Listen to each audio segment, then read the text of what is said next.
everybody. So right now, I know what we're all thinking. We're all thinking, hey, Harmony, what's up with all the Tahoe maps? You gone crazy? Well, yes, but that's not the reason for the maps. The reason for the maps is because this week we're gonna talk about Tahoe, but more specifically, we're gonna talk about the lines that make up Tahoe. Like, why is the lake 3/4 of the way in California and 1/4 in Nevada? Why would they put the state line in the middle of the lake?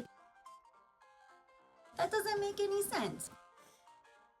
I could just dive right into the state line, but in order for it to make a little sense, I'm gonna have to do a tiny little bit of history lesson about the area first.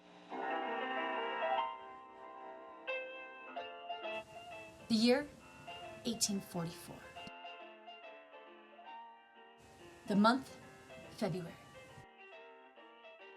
The day, the 14th. What's so important about this day? No, not Valentine's Day. This is the day that Lake Tahoe was discovered. February 14th, 1844, John C. Freemont was on his second exploratory expedition of the Western United States.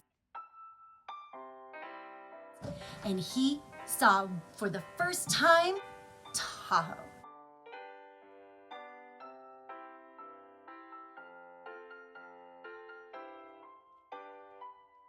Red Lake Peak is about 20 miles to the north.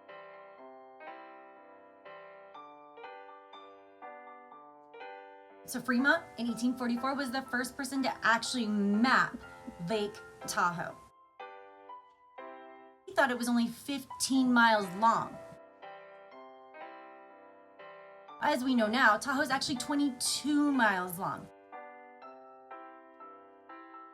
Back in the 1840s, when John Fremont discovered it, it sat 100% in Mexico. No, you heard that right. I said that. I said Mexico. Yeah. The entirety of California and the majority of the West Coast as we know it now was part of Mexico. In fact, before that, it was actually part of Spain. But we're not going back that far for this one. 1840s, I saw a huge, huge change. As the Mexican-American War ended, ceding Alta California into the United States.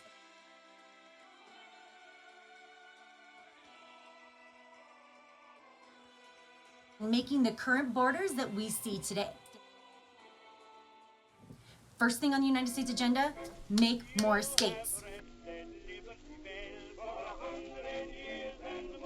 And it created the new territories of Utah and California. 1848, gold was discovered. Everyone wanted gold.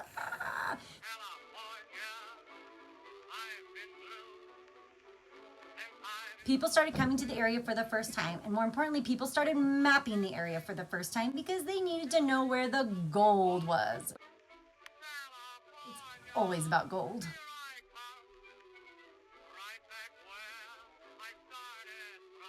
And as everyone was rushing to California, realized that this lake was A, not only quite a bit bigger than they thought it was, but B, straddling the border of California and... What do you mean? What do you mean it wasn't Nevada? What was it? What was the name? What? Are you sure? Utah.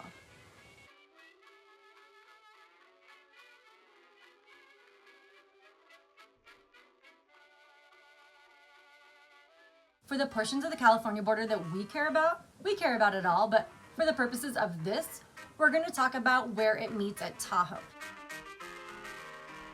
Where it meets in Tahoe is called the 120th degree by the 39th parallel. Longitude and latitude.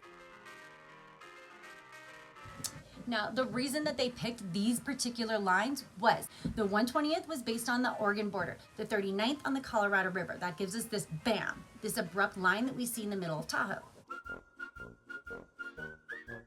What they did was they used the map the Fremont had drawn of Tahoe in 1844. Now remember, his map put it 15 miles smaller than it actually was. So when they did this, they thought that the entirety of the lake was in California.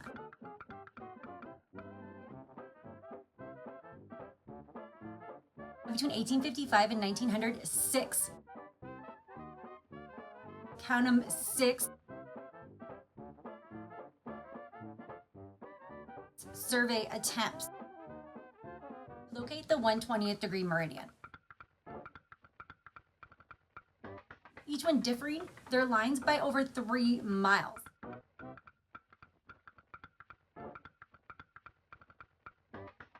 In 1855, they sent out the very first surveyor of the line.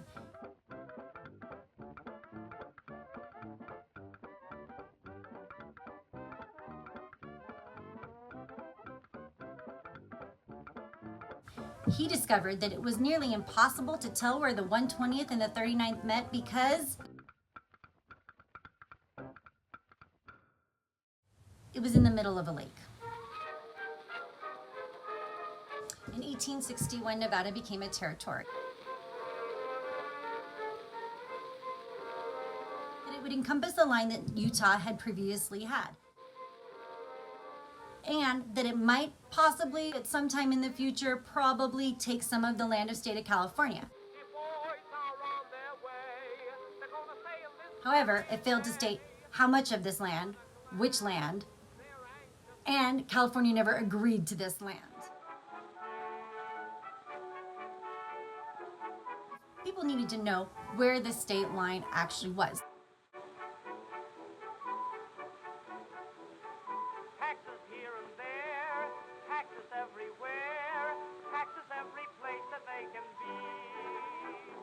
Though I'm getting by, still I can't deny, there's a tax I know would ruin me.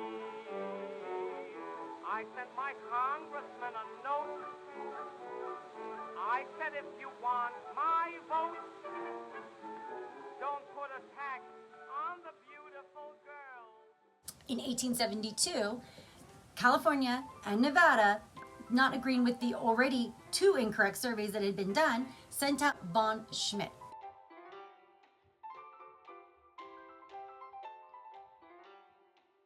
Who was an expert surveyor at the time.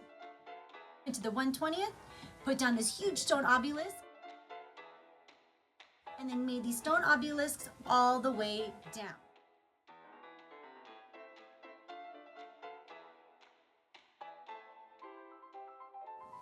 Now, one of those obelisks still stands today, marking the line of the 1/20th at Verdi, Nevada. Unfortunately for von Schmidt, it was determined just 9 years later that this line was incorrect when yet another survey of the line had been ordered by the United States government. And all those stone obelisks were in the wrong spot. Neither state actually officially accepted the line, but they unofficially used it as a guideline. But questions still persisted.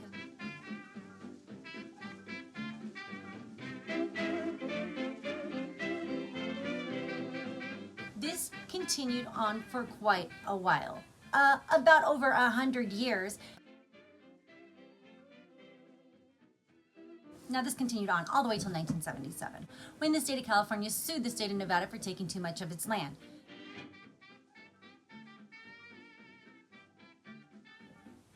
Neither California or Nevada kind of won on this, but who did win was von Schmidt. Because 105 years later, his original line was accepted. And they moved the state line back to the original von Schmidt line. Say you're through, you've done us wrong. We never see a headline about a bread line today, no sir. When we see the land... Purposes of Lake Tahoe, we are back to the von Schmidt line. That's where the lines of Tahoe sit today. The top, the down, why we're in the middle of the lake. To recap, because they didn't know the lake was there when they made the state. Whoops. Pokey, pokey, diddly rum, Derby, that's where I I came from. It's a town way down in Tennessee. Some folks think it's mighty slow, still it has its push and go, and it's plenty fast enough for me. There was the man in Derby town, as strong as any ox. There you have it, folks. The reason Lake Tahoe is 2/3 in California and 1/3 in Nevada, and why they'd put a state line in the middle of a lake. Don't forget to hit like, and don't forget to subscribe, and stay tuned because next week we've got more map fun coming your way.